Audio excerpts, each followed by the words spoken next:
Heyo, welcome back to the Undrafted and Unqualified Fantasy Football Podcast. I'm Anthony. I'm here with Vinny. What's up, everyone? Welcome back. Today, we're gonna just dive into some news around the NFL, the fantasy scene, some things that might have impacted some situations, some players, and then we're gonna go into some hot takes on the rookie class. Mhm. Some of our, maybe you'll agree with them, maybe you won't, but that's why they're hot takes. And Yep. then we're gonna do some start trade cuts as well for primarily the rookie class. But then if we have time, we'll get to one of just a fun one for the Yep. NFL receivers that aren't rookies. But yeah, that's the plan for today. So Yeah, I'm really excited for this episode today too. We got some in-depth hot takes too. So we actually spent some time getting into stats and stuff. mhm. So it should be a lot of fun. But let's start with the news. So George Pickens has been traded to the Dallas Cowboys. Yeah. What do we make of that? I like it. I like it for Pickens especially. I feel like that's what the Cowboys were Mhm. missing was that number two for a while. And even in past years with CD being so good, they still have not really found that number two to rely on. Yep. So of course with Pickens comes a baggage that like maybe not a lot of teams want to deal with. Yep. But for some reason I just feel like that big market of Dallas, Jerry Jones, like the personas that are already there, it just works. Like I Yep. think they get him under wraps, and even if they don't, if he plays well, all of that goes away. And I think with Dak, coming back fully healthy this year, it's good for CD as well, I think. It frees up some room where this is a deep shot down the field, and CD can go obviously do what he does all across the field. So I like it. That's my first Mhm. thoughts of like I do like it for Pickens. Yeah, I think I like it for almost everybody. Mm, I like it for CD because there's now Pickens who people have to worry about on mm, the defense, right? I think it's great for Pickens. He has an upgrade at QB, upgrade of the offense. I think it's good for the Cowboys offense as a whole, especially Dak. Dak gets another weapon. So I think that looks great for Dak. I think it looks good for the Cowboys as a whole. It should be a much more exciting offense than we thought we were getting hmm with I don't know, Cavante Turpin being the number two there. Yeah, Like yeah. Brandon Cooks isn't even there anymore. So Mm, bringing in Pickens was a great move. I think it was a great trade. And I'm pretty sure I heard that the trade they did with the picks and everything, mm, if Pickens were to leave and sign a bag, they'd get a compensatory pick. So they're really? not losing out on much. Yeah, there's some rule around that where it's like they traded a third or something, and then if he leaves and signs Yeah, elsewhere. yeah. But hey, if it works out, you sign Pickens to a bag, and Yeah, yeah. now you have a really nice 1-2 punch over there. I think it's great for DK Metcalf because he's going to get all the targets. hmm I'm still expecting Rodgers to go there, Yeah, but that's the question. whoever the QB is, all they have to throw to is DK Metcalf. Their Mhm. number two, I They're want to trying to say, hype up Calvin Austin. yeah, it's That's who Calvin they're trying to hype Austin. up, but I don't buy that. I don't either. And then they brought in Robert Woods, who I didn't know was still in the league. Didn't know that either. So that wide receiver room's depleted. Yeah, It may be good for Fryermuth, um, who may get a lot more targets this year. I yeah. think overall it's a downgrade for the offense. I love Caleb Johnson, love the landing I love spot, him but more now because of this trade, honestly. I I think think it's just a downgrade for the offense as a whole, which I is why the touchdowns will drop for him. I agree. I wonder for like the Steelers specifically if that means they're going to shift towards a more run-focused offense. I mean, Could. if you think about it, DK, yeah, he's been dominant, or you could say dominant. Been fantasy relevant, of course, and very good in some Yep. seasons. But in Seattle, he's been surrounded early in his like with Tyler Lockett, of course, when he showed up there being the guy, Yeah. and then DK kind of assuming that role, but then Jackson Smith and Jigba kind of taking over that main guy role last year. And so DK, this is his chance to do it all on his own, and Hmm. it all makes sense of like he finally has a chance to do it all on his own, so he's gonna do it. I question if he's really gonna put up elite numbers, especially with no quarterback currently. Yeah. And even if Rodgers comes in, who Rodgers is 40 years old and he's Yep. not that great Yep. anymore. So I don't think that pushes him much further up my rankings No. for DK at least. But yeah, the opportunity's there, which you want. Yeah, I think the competition in the division's hard too, Yeah, right? You yeah, have the Ravens, Marlon Humphrey. yeah, You yeah, have the Browns with Denzel Ward. Yep. And then you have the Bengals, who I'm not sure who their corner one is. Yeah. Bad defense. He might do Yep. well against them, but Yep. it's a tough division. It's a tough AFC. Yep. I I trust Tomlin, but yeah, he might get. I think he's going to get the targets. I just don't know if he'll get the production. Yeah. So So it'll be interesting to we'll see. see. I just it's a downgrade for the offense as a whole. But definitely a boost for the Cowboys. I would still say it's a small boost for DK as well, just Yeah, I think you to have really to open the door say there's for some him. sort of Yeah, boost, but definitely. really love it for Pickens. Yep, I can say that. yep. I think the second thing we'll talk about here for the news is that Derek Carr retired. Yeah, that's a shocker. I when Hmm. I saw that alert from Schefter, I was shocked. I can't lie. Only 11 seasons in the league. I feel like that I say only, but I feel like with quarterbacks now, they're playing so long and their Yep. careers are just extended more and more. So feel for Derek Carr, it just sounded like something of injury. He Hmm. just couldn't do it anymore. Yeah. And he didn't want to go through that rehab constantly. Yep. But I think the first thought is, they took Tyler Shaw in the second round, or Tyler, I don't know where. Oh, here, I'll find it or real I was quick. asking how to pronounce his last name. He But went he went in, yeah, the early second. yeah, so obviously that's what everyone thinks, but Spencer Rattler's there too. Hmm. They also have Jake Hayner. Yeah, these are all So terrible, terrible Rattler QBs. showed a little Yeah, spark Rattler's last not good. year, but like it's just I don't think it's just Tyler Shaw's job right away. Mhm. Yeah, yeah. I think there's going to be a battle, and regardless, like you just said, I don't see much value like this. I think this hurts Chris Olave. Hmm. This hurts Rashid Yep. Shaheed, and I don't know. I think it's just another big Alvin Kamara year. He's going to get Yep. the receptions, like drop off. So Yep. I don't know. It was a shock though for sure to see I think Derek this Carr. offense, they Yeah, might be the worst in the league this yeah. year. It's going to be a rough year for the Saints. Yep. Um, they have a new head coach, Kellen right? Moore. Yep. Offensive minded, so Yep. that's a little glimpse of a hope, right? Yep. But yeah, I don't like this offense. Yeah. Don't think it's good. Part of me wants to see if they sign Aaron Rodgers or Mm. if there's another vet out there Yeah. who can be competent for them. But Yeah. they've been the epitome of mid for so long that it would probably be smart for them to start a young guy, Yep. probably the rookie they drafted this year, and then just say, screw it. If we're bad, we're bad. We get a good pick. My guess is they go Rattler to start. Really. I think Hmm. so. Just because he had a little bit of experience towards the end of last year. Like you meant, He was so bad though. he did not look good. But I think you don't want to rush Tyler. I don't think the intent. I don't know if they knew Derek Carr was going to retire, so I don't think the intention was to just have Tyler Shaw come in and start. Hmm. I doubt that was their intention, but yeah, I mean, this offense wasn't even good with Derek Carr, Yep. and we would consider these guys a downgrade from Derek Carr. I think we would both agree. So yeah, it's not an exciting offense. It's kind of one I didn't really like Chris Olave to begin with, and I like him even less now. Yep. These guys are going to be Yep. his quarterback, so yeah. We'll have to see how it all plays out, but as of right now, I really wish they took Shador Sanders. I Mm. think he could have been great in this offense. I That think was my prediction for where he'd land. mm, So I think they wish they took him too. yeah, Yeah, possibly. I'm curious to find out if stuff comes out if they were aware that this was on Carr's mind. Hmm. So Yeah, no, that's it was. They were aware. They knew that they had to draft a quarterback. they did. Yeah. Okay. So that's why they took Tyler Show so high. Um, Yeah. yeah, we'll see how it plays out, but definitely sucks for the Yeah. Saints offense as a whole. Surprise. Yeah. Let's get into hot takes here. Vinny, you want to start us off with your first one? Yeah. So this first one I actually asked Ant before the start of our episode, do you really think this is a hot take? And he gave me oh yeah, that's a hot Hmm. take.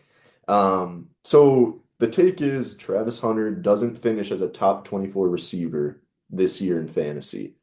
Um, some of you might think like, oh, that's top 24. That's not a big take. Oh, that's a wide receiver too in a 12 team format. I think it's more. I have some stats of like wide receiver one, two, three finishes for rookie receivers, but I think it's more of the league in fantasy setting has become so used to rookie wide receivers just dominating, Hmm. and that's sort of become the expectation. And I think with Travis Hunter at the number two pick to the Jaguars in an offense with Trevor Lawrence and also Brian Thomas is there. I think Brian Hmm. Thomas is still clearly the guy. He's done it as a rookie. He excelled as a rookie. He was elite as a rookie. I don't think that just goes away in year two. And Trevor Lawrence is going to want to get him the ball. And of course, Travis Hunter. But I think in terms of rankings, like you might be thinking 24. Well, around that period of guys is guys like Jaden Reed, DJ Moore, Tyreek Hill, Zay Flowers, Wow, Tyree kills that Marvin Harrison level. Jr. These are finishes from last year, by the way, in a Okay. PPR format. And so those are big names. And I think like if you want to go even further, before Jaden Reed is Nico Collins, T. Higgins, Jordan Addison, AJ Brown, Garrett Wilson. Yeah. So these are elite names and they're low end wide receiver twos. And so I think just with Travis Hunter, um, the expectation is going to be with Liam Cohen, offensive mind. This Trevor Lawrence is just going to come out and start slinging it. I think we need to pump the brakes a little bit on where you're drafting Travis Hunter. I think this is more of where the take is that I can see, I don't know his ADP currently. I guess we could look that up, but um I have a feeling it would be in that wide receiver two range where like you'd be satisfied with him as Yeah, a wide top receiver two. 20-ish. Yeah. Yeah, and so I would even go further down the list of maybe not a top 30 wide receiver. Wow. I think he's a very talented guy, but also the question of he's gonna play a little defense too. Mhm. So it's gonna be, I think it's gonna take half a season to really figure out what his clear role is. Obviously, they've said it's gonna be primarily offense, but just the factors of Brian Thomas being there, elite guy that I like a lot. I think he continues to excel. And then, Trevor Lawrence really hasn't put in an elite season yet. So I Mhm. think we can't just expect him to just feed two guys right away. So it's not more on the, talent of Travis Hunter. I think he's very talented. But I think like a name I didn't even mention was Marvin Harrison Jr., who I saw in the yeah, rankings he he was finished number at 20, he finished at 26. Yeah. 26 and like everyone was like, oh, he's a bust. He had a Yeah. good year. And like he had a good year. He had 885 receiving yards and excuse Yeah, me, he had eight, yeah, I eight think. Yeah. touchdowns. So I mean, that's a good year, but I think just we've become so accustomed to just Malik Neighbors, Jamar Chase, Yep. guys that are just push on the scene and it's wide receiver one. And I think just with the high draft capital, a lot of people are going to think that. And I Hmm. just think you need to temper your expectation a little bit and just think about the names that are in that wide Hmm. receiver two position that I just don't think he's going to be a part of year one. Yeah, I really like this take. I think it's easy to think about last year was an elite wide receiver room. Exactly. Yep. Brian Thomas Jr. went what, 17th overall to the Jaguars, Yep. something like Yep. that.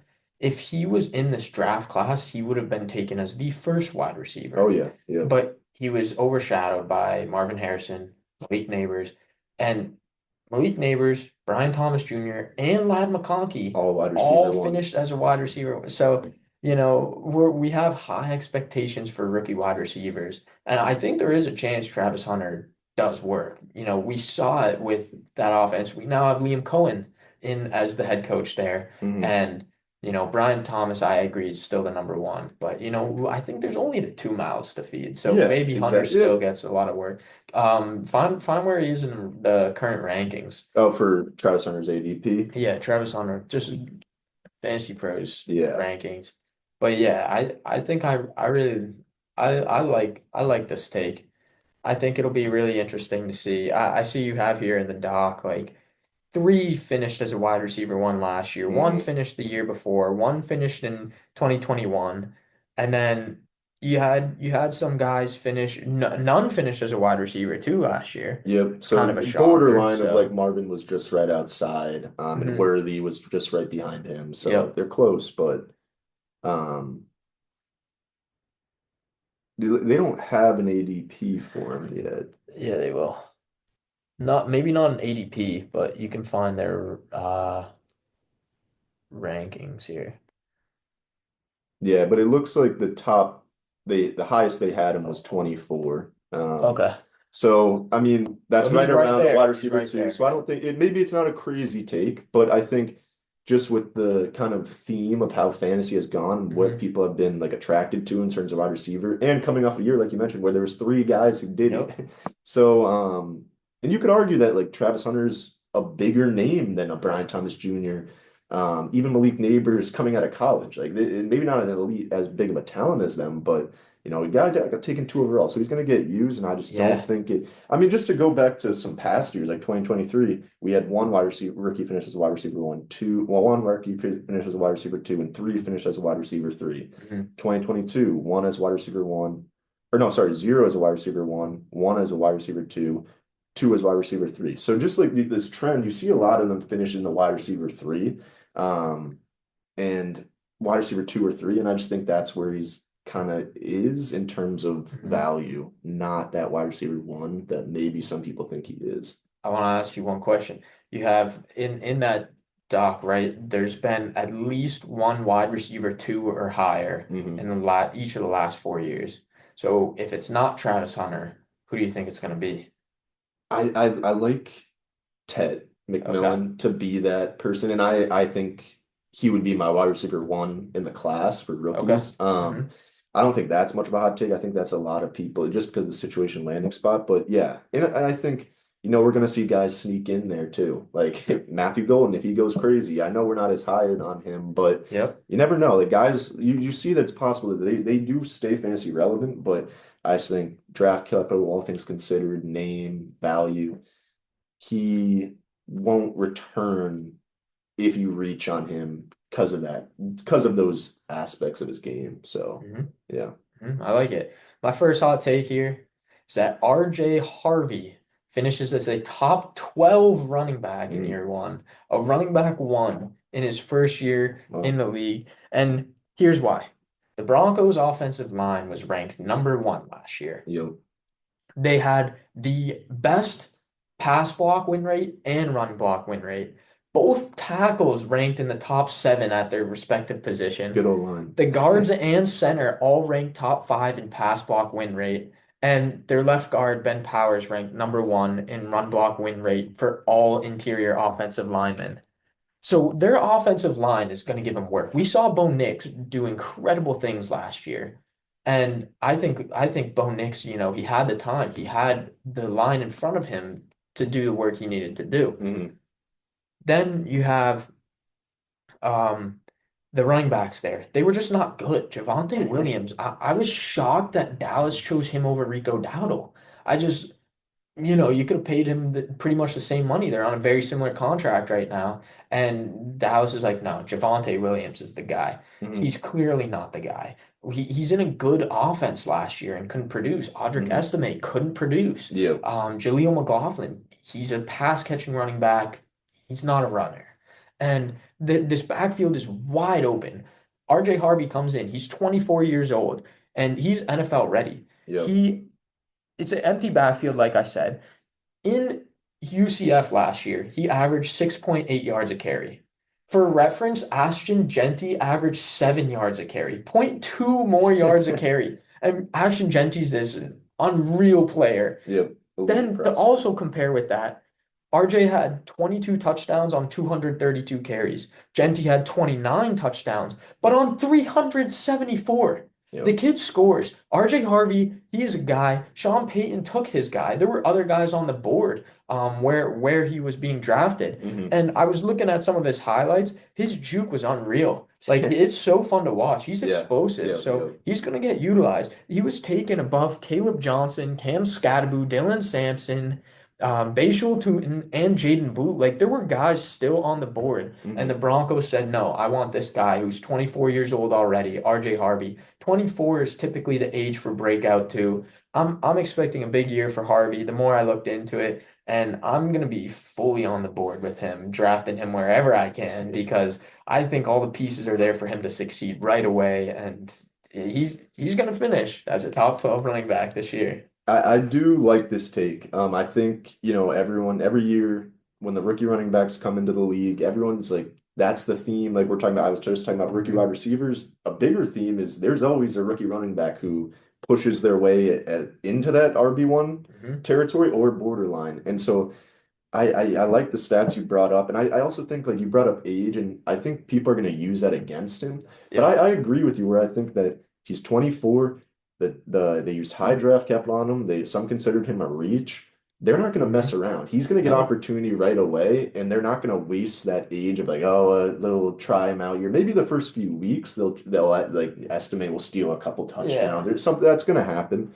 But um, I really do like that, and I don't know like I think this is a year where we see a lot of rookie running backs like push that Hmm. territory, and I like his chances to be one of them. But yeah, I like the take. I think to just kind of talk about both our first takes real quick, right? You're lower on a receiver, I'm higher on a running back. It was Mm, reversed last year. Last year was not a great running back class, but it was a mm, great wide receiver class. yep. I think this year is the exact opposite. Mm, And that's part of the reason we both have these takes. But yeah. yeah, I mean, there's some really good running backs still in the league. Yep. But I really think he's going to push top 12. The Broncos have not had a great running back since, Melvin Gordon when he was producing. Mm, But yeah, I really think this is gonna happen. So yeah. No, I like the take. yeah, It's a good one. hit us with your second one. Yeah. So my next one, staying on the topic and category of rookie running backs, um, my take is that Amarian Hampton of the Los Angeles Chargers is a borderline RB1.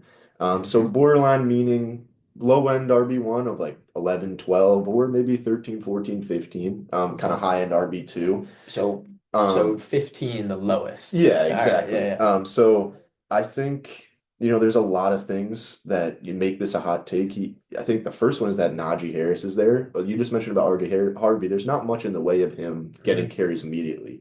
Najee Harris did sign a 1-year deal. He does have that name value of he's had success in the league. I think he's had 4 straight years of 1,000 yards, which Hmm. isn't something to just scoff at.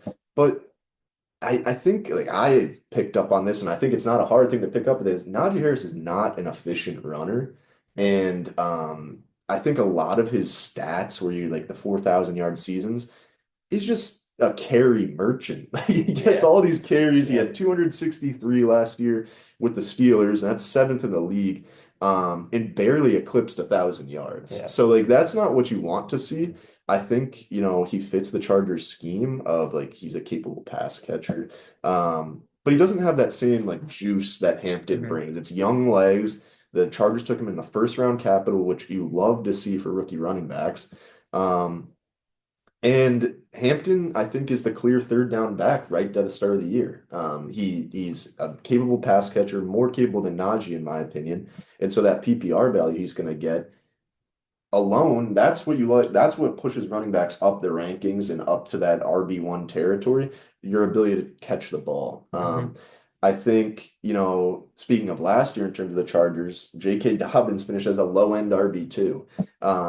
And I think that came as a surprise to everyone. Yep. J.K. Dobbins was a very like sketchy kind of pick in a redraft league, in any league really, because of he's coming off those two major like surgeries to start both years prior. And so to see Dobbins come in, I question if it was more of a J.K. Dobbins is a great talent or if it was just a great situation. Jim Harbaugh run heavy offense. They're still going to be run heavy. I think signing Najee Harris and then picking Amari and Hampton in the first round shows that that's their focus still. So yeah, I think also to mention Chargers have two elite tackles in Joe All and Rashawn Slater. So their O-line wasn't fully healthy last year. Wasn't You can't say it's elite like the Broncos O-line you mentioned for RJ Harvey, but they still have pieces that like Hmm. names of where you like to see that they can run outside of the tackle. Inside is a question mark right now, but they weren't healthy last year. They still have names there. And I think the only negative that makes this a hot take is, like I mentioned, Najee Harris, but I think Harris is going to get a majority of that goal line work and pushing in those scores that get you the fantasy points, like the highest, getting you that 6 points to push you up the rankings constantly and get you to those double-digit touchdown markers, which majority of the guys in the top 10 have. Hmm. Um, but I don't think that lasts. I think, in a Jim Harbaugh offense, they like to run the ball, but they like efficiency too. And Hmm. I think at some point, Najee Harris's efficiency issues become a problem, and Amarian Hampton just takes over that role fully and gets all the work at close to that second half of the season.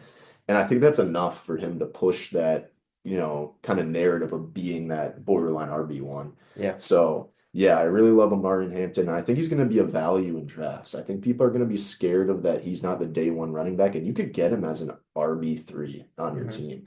Obviously, as we start seeing drafts happen, we'll find out if that's true. We'll see Yep. where people value him, but I have a feeling people are going to be a little scared off by that kind of not complete starter day one. Hmm. Yeah, I think this kind of fits perfectly because I would still take RJ Harvey, but I like Hampton. Yeah, I think we saw, you said Dobbins finishes a top 24. He was hurt. yeah, He was hurt and still finishes a top 24. yeah. I think we also forget that Dobbins, yes, he was coming in as like this great prospect and everything, but Dobbins has never been an elite back.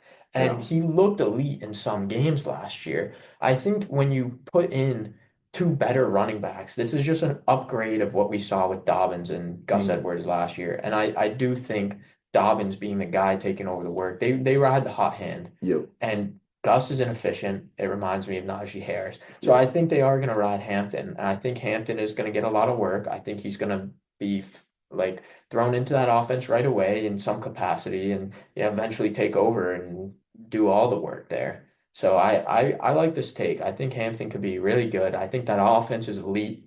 Right, it's always been an issue of who are their receivers. Well, they have Ladd McConkey, and now they also drafted Trey Harris, who I yep. think is going to be perfect fit there. So I really like this offense as a whole. I like this team. I think this is a good take, Yeah, I and mean, there's definitely a chance he finishes top 15. and the last thing I'll mention is that I've talked a lot about Najee Harris and kind of trashing him, but the last thing I'll trash him some more. This is a 1 year deal, Hmm. so I don't see why the Chargers would re-sign him after this Yep. year, drafting Amari Hampton in the first round. So Yeah. um, I think they're not like tied. They don't owe him anything Right. really, and so Hampton they owe a lot. Like this is their guy that they've invested a lot of capital into. So I think that kind of theme will play a role too. Where I Hmm. think that Harris has a short leash, and like if he's not being efficient, which he's shown in the past to be or not be, it's going to happen sooner rather than later. Yeah, I agree. I'll hit you with my second hot take here.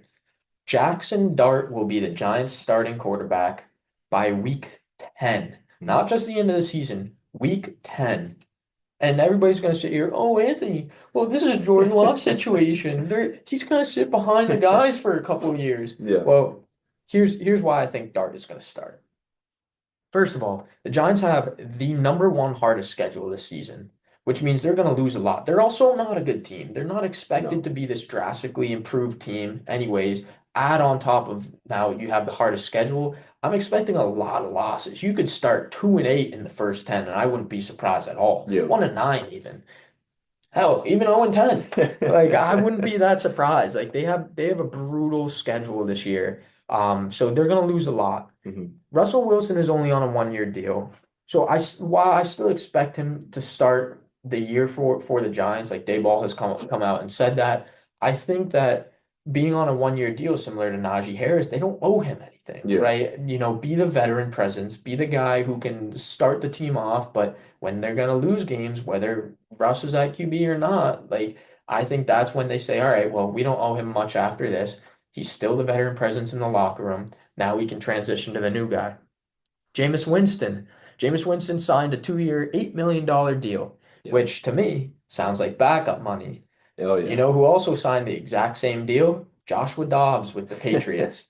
It's not a deal they're paying Winston and saying, oh, Winston's going to come in and be the number two guy Yep, right yep, away. yep. I think Jameis Winston is a culture guy. I think that's, some insurance for the QB position. If Mhm. they really just want to sling it, maybe they'll get Winston in there. But I really see him as a backup regardless. So in my mind, I have Russ is going to start the season as the one.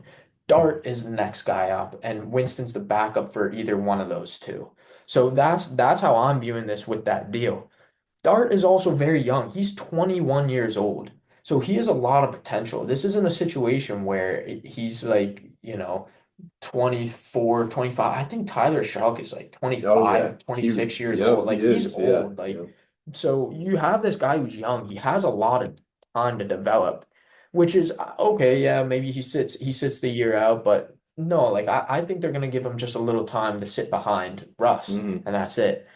They also traded up a lot to get him in the first round. He was rumored to not be a first round pick, so you trade up a lot of capital to go get him. That's your guy. It's another Ole Miss guy. We Yep. see Eli Manning succeed there. He consistently improved across all 4 years of college, and he completed 69% of his passes this past year. So he's shown improvement, which I think he can continue to do. Hmm. It might not be exactly linear, but he went from throwing in the thousands to the 2000s to the 3000s to throwing over 4,000 passing yards this last year. Yep. So there's been consistent improvement there.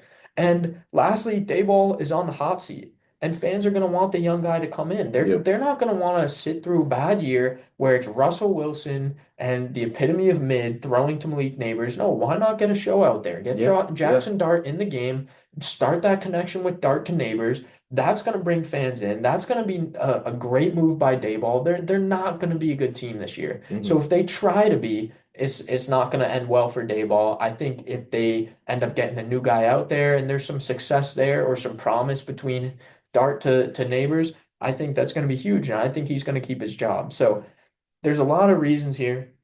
I think Dart is actually quite a good quarterback the more I Hmm. looked into him, and I think he is going to take over that role from Russ by week 10. I like the take.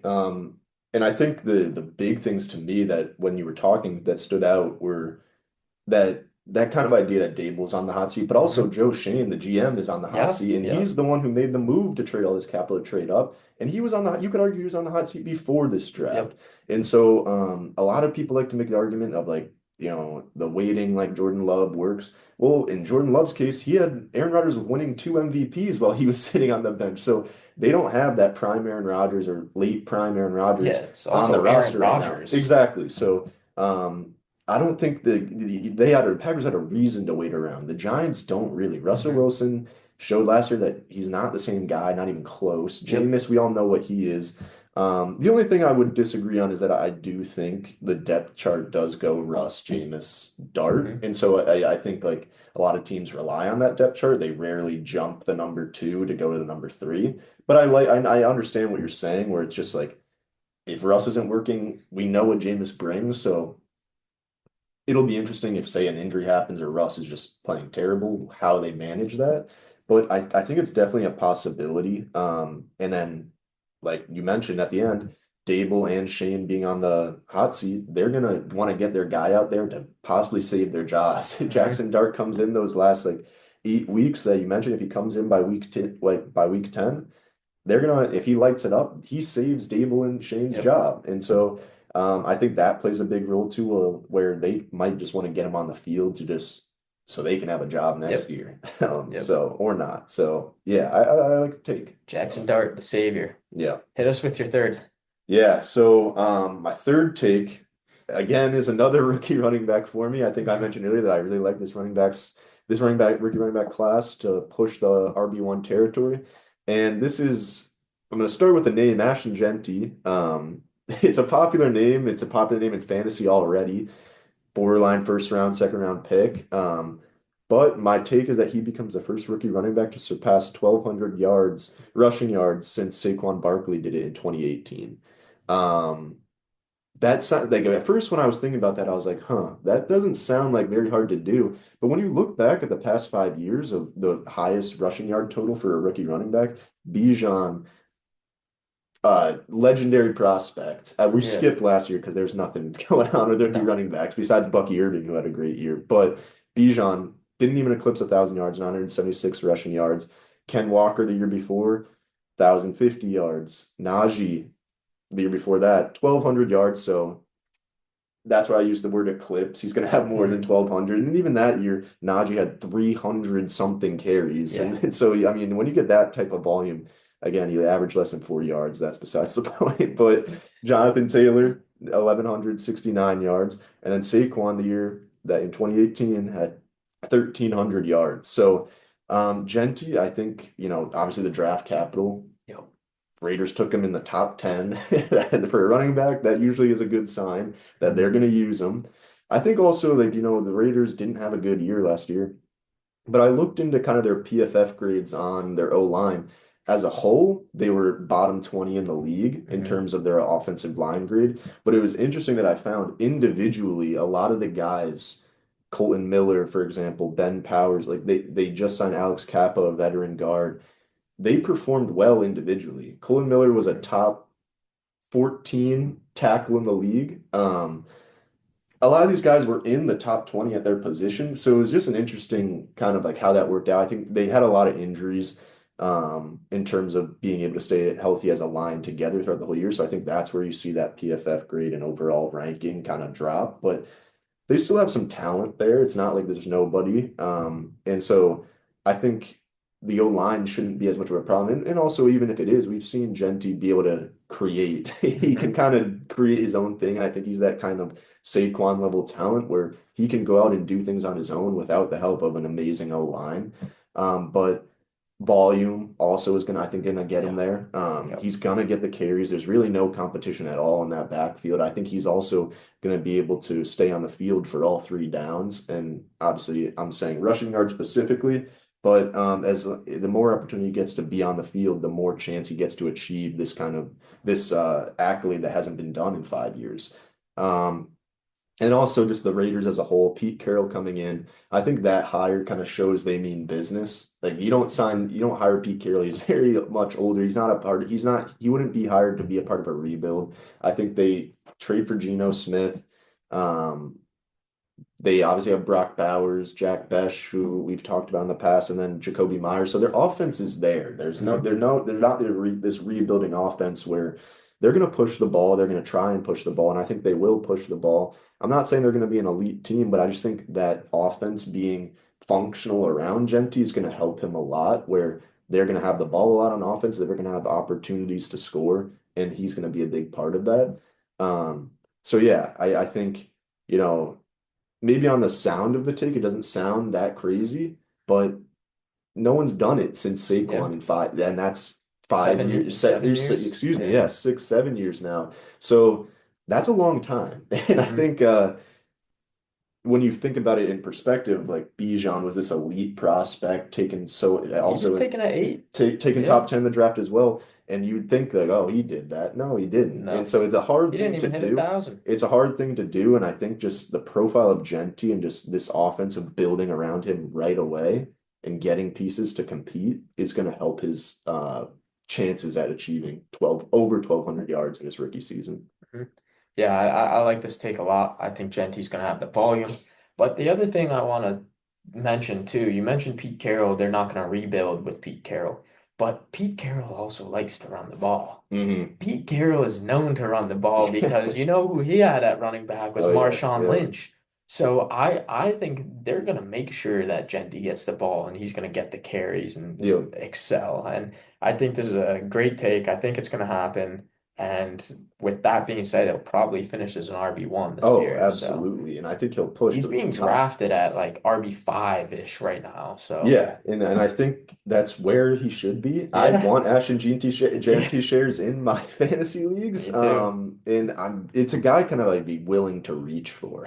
Like I don't know Yep. about five, but if he starts slipping to that late first, I'm kind of all over that. Yep. So yeah.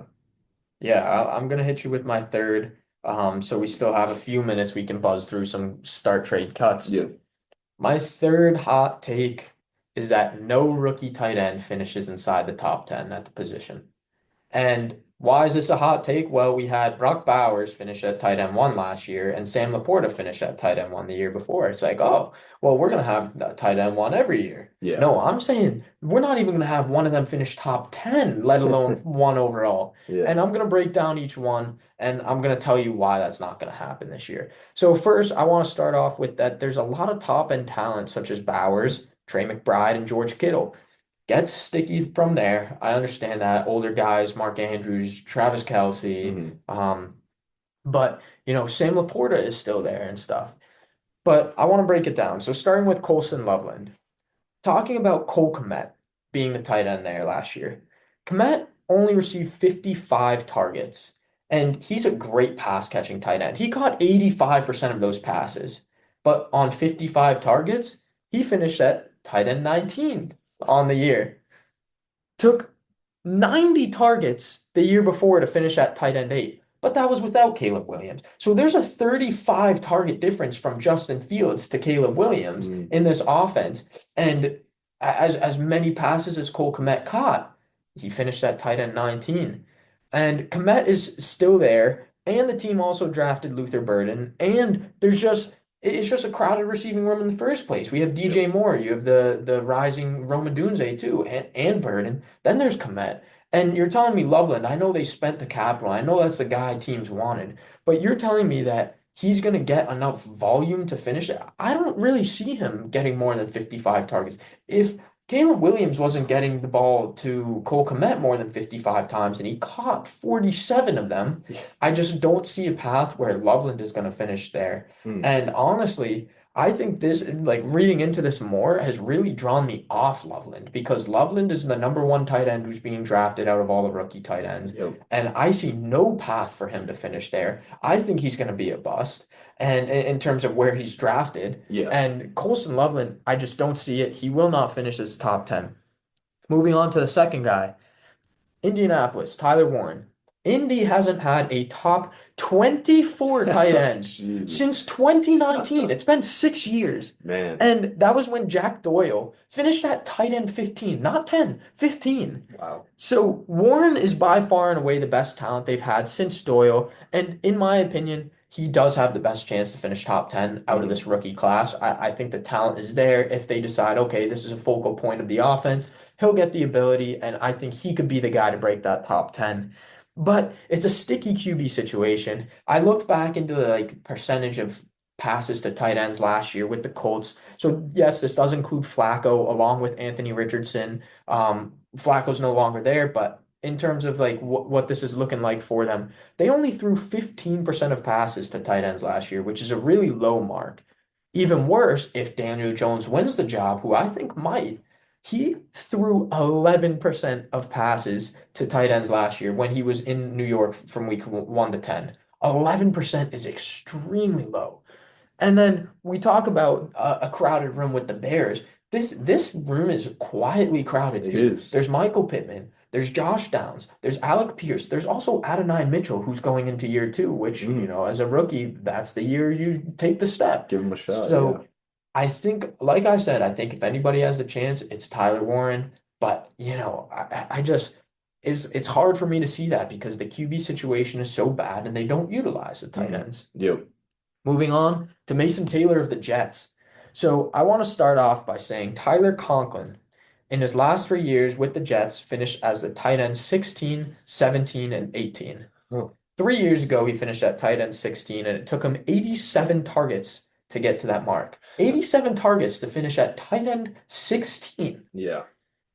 Taylor's recent year is almost identical to that finish of tight end 16 in five less games because of college, the way it works and everything. So, okay, that's maybe a good sign. Hmm. But the Jets stink. They're bad. Their O-line is bad. They They were do ranked they stink. were ranked 26 last year.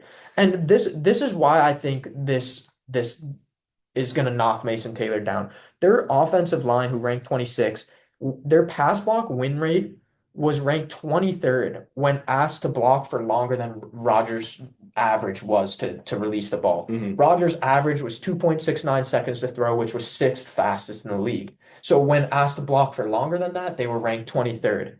Fields was the fourth slowest releasing the ball at 3.04 seconds. So if that's his average, that's always going to be the situation where there's the pass block win rate is going to be pretty rough. There's also two young tackles. There's no vet in that O line anymore. You have Olu Fashanu and Armand Membu who are there to be the tackles for them, which is good. It's an improvement. Mhm. But at the same time, there's no veteran.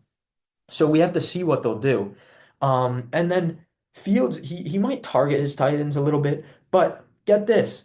The Jets haven't had a tight end finish in the top 15 since 2011. These are some crazy numbers. 2011, 14 years. They haven't had one finish in the top Colts and the Jets, 15. man. So Dustin Keller finished at tight end 10, only at tight end 10 Jeez. in 2011. So, okay, yeah, maybe Fields throws to his tight ends, blah, blah, blah. The offense is bad.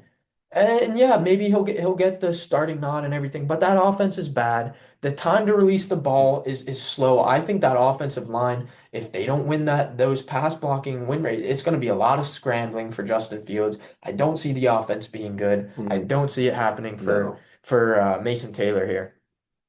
Going on to the next guy, we're going to talk about Terrence Ferguson with the Rams. So Tyler Higbee finished as a tight end six in 2022 with 108 targets. So that was the year, okay, everybody's going to take him the next year. But that was before Puka came in. We didn't know what Puka was going to be. So Higbee Yep. was overdrafted the following year in Yep. 2023. But Puka comes in, and now there's Devontae Adams too. So similar, there was Puka and Cup. Now there's Puka and Adams, two very competent receivers. When Puka arrived the next year, Higbee finished as tight end 23 on 70 targets, 38 less than the previous Yeah. year. And he finished at tight end 23. Also, that's when Kyron Williams started taking off, and he's been a guy dominating touchdowns. So even with the 108 targets for Higbee, he only had three touchdowns.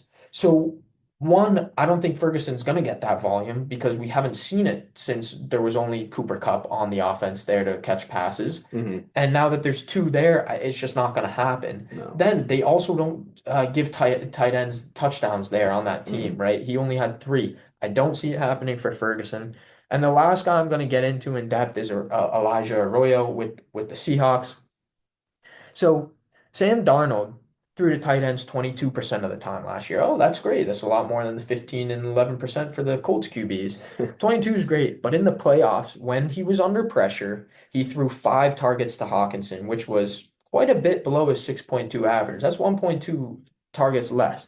Also, the Seahawks O line is just bad, and they let up a lot of pressure last year. Yep. There's not a ton of improvement. Yeah, they bring in Gray Zabel in the first round, but I don't expect them to be drastically changing what the pressure rate is. I don't think Darnold is going to be great under pressure. We know Milrow's not great under pressure either. So Hmm. both QBs in that room are just they're not the best under pressure.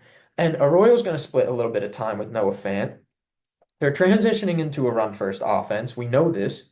And they haven't had a top 12 tight end since Jimmy Graham in 2017. And Jimmy Graham is just an elite talent, much better than Oh yeah. Arroyo. So I just don't see Arroyo now breaking the mold and getting into the top 10. Yep. And then you have Harold Fannin and Gunnar Helm, who have the most competition with David Njoku and Chigakonkwo right in front of them. And they're on possibly the two worst offenses in the league, the Titans and Browns. Yeah. Those are bad teams who had the number one and two picks in this draft. Hmm. So I don't see a path for them. I wasn't going to get into more detail, but yeah, it's a lot of reasoning. I talked for a lot, but that is why I believe no rookie tight end will finish top 10.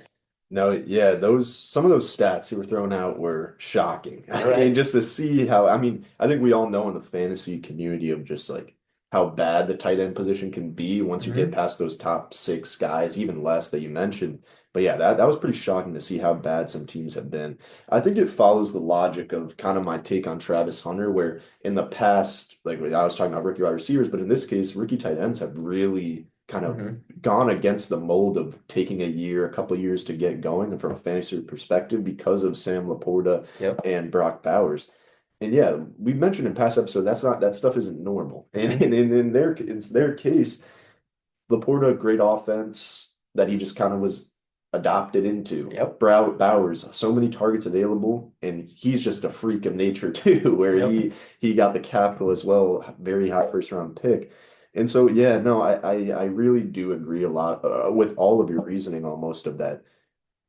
These people might Loveland, Warren are the two main guys that Hmm. might push that if something happens with the situation. Yep. But where it sits right now, it seems very hard to find a reason of them getting the volume necessary to be Hmm. able to push that number. Yeah, Um, as of right now, I think if it's getting late and I need a tight end still, I'm taking my shot on Warren. I But agree. after going through this, I think I'm gonna be one of those guys taking a tight end early. I think I'm gonna Yeah, have to because I just don't see a place where they're gonna, break out and excel. And Loveland scares me a lot, and he's that guy with the most draft capital. Oh, it's Ben Johnson. He had Laporta. It's not the same yeah, offense. yeah. So yeah. Yeah, I mean, I think the only thing I would say is just like even if it's a top 10 tight end, those 9, 10 guys aren't good. Like they'll Hmm. help you there. It's not a great season. The drop off from we could even say 1 to 4 of Yep. like to 4 through 10 or 12, whatever format you're playing, is so far. The Yep. numbers are just so like at different atmospheres. And so Hmm. I think like even in that top 10, it's not even a good year. And so No. like I think just it's a good point to just kind of, hey, listen, the trend that these rookie tight ends have been on is not the case and Hmm. will not always be the case and hasn't always been the case. Yep. And I think these guys just, I'd be very surprised if one of them pushes into Hmm. that top 10. Yeah, and like you said, it's a bad year, and 4 to 12 potentially. Like Laporta finished as tight end 8, and it was a bad season for him. Yeah, all things So considered, it's yeah. like, that's also maybe one reason as to why one of these guys will finish there because it Hmm. doesn't necessarily take a lot. But hey, I'm sticking with this take and I like I'm it. riding I it. like But it. if you're gonna go get somebody, I'm very firm on go get Warren over Yeah. any of the other guys. I think Loveland, like I said for the reasoning before, it's a tough situation to get him. So, Yeah. yeah, why don't we end it there? We'll save the start trade cuts for next week just because we're Sounds running good. out of time. Um, yeah, next time you guys see us, we'll be on Zoom. So we'll be side by side, just because we'll be apart. But yeah, we'll still be pumping out content all summer long, up until the draft, and then probably into the season too. We'll Yeah. we'll figure out a schedule there. Um, you will not see the next video for a little bit longer than a week. It's not going to be next Monday, but you will get another video out shortly after that. So yeah, I hope you guys enjoyed this hot takes today. It was a lot of fun to make and we had a lot of fun talking about it. So Yeah, yeah. yeah, no, I mean, hot takes, it's always fun to look back on. Hopefully, we can make an episode of Hmm. like, midway point of the season, kind of monitoring these takes, Yeah. seeing where we're at. We could be very wrong, we could be spot on, but yeah, it was fun to talk through these and We'll get excited some to, more hot takes too. We'll yeah. do some hot takes later Oh this yeah, summer on a for just redraft. general, Yep, yeah, yep. redraft. But yeah, we'll end it there and yeah, thanks for tuning in. We'll see you guys soon.